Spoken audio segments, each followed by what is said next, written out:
What's going on YouTube? Omega Guilford here, bringing you another deck profile of Chimera build. This time we're actually on Tri-Brigade Chimera or Tri-Mera. Again, thank you to everybody that watched my last video and for all your feedback. It greatly helps. And without further ado, let's get right into it. So starting off with the main deck, we're running a little bit different ratios than most people, but we got 2 Cornfield Coatl. Cornfield is definitely a strong monster. Self-explanatory. The reason for 2 and not 3 is because we don't want to run too many non-tri beasts, so that's the reason for 2. And then we got 3 Mirror Sword Knight. 3 because it's a powerful normal summon, dodges a lot of hand traps, so still a very strong card. And then we're only running 2 of the Gazelle. I didn't want to have way too many normal summons in the deck. I felt like 6 normal summons, 7 normal summons would be optimal.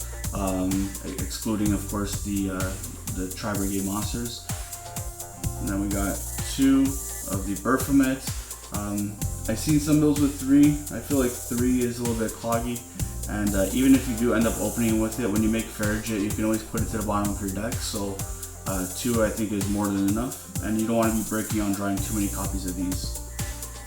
So that's it for the Chimera monsters.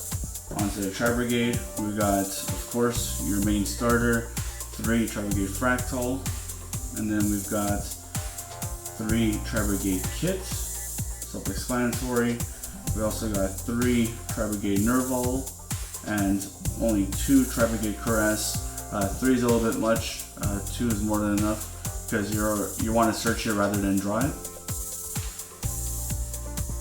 And that's it for the Tri-Brigade engine. And then for some hand traps, we have 3 DD Crow. The reason I chose DD Crow over something like Bell is because DD Crow synergizes with the deck a little bit better, being a winged beast, so it helps with the Tri engine. And then only 2 Ash Blossom and Joyous Springs.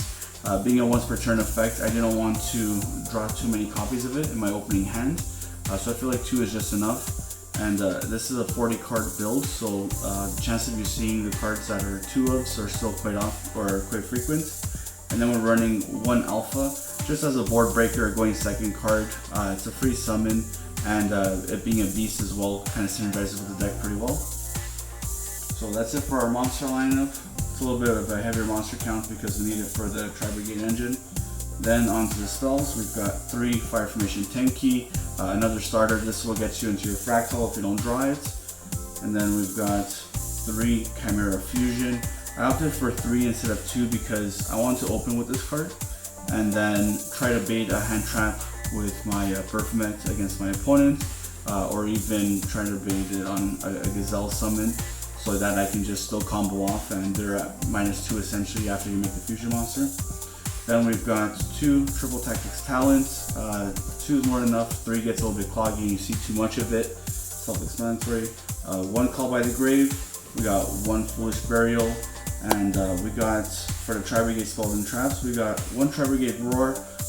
Very underrated card, I feel like. The fact that you can Foolish Burial a monster is really handy, especially because it will get your Tri-Brigade engine going on your opponent's turn as well. And it helps during the damage steps, so you can get over big monsters. And then we got the Tri-Brigade Revolt, self-explanatory. And lastly, we've got 2 Infinite Impermanence. So that's it for the main deck. It's 40 cards.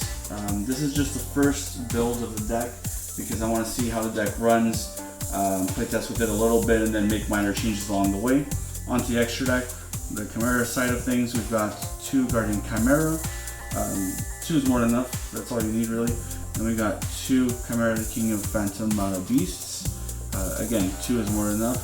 And I know this may seem a little bit unorthodox and Tri-Mera build, but I'm actually running 1 of the Illusion Chimera just because there are times where your opponent sets up big boards and you need something to get over those monsters. This will put a lot of pressure on your opponent.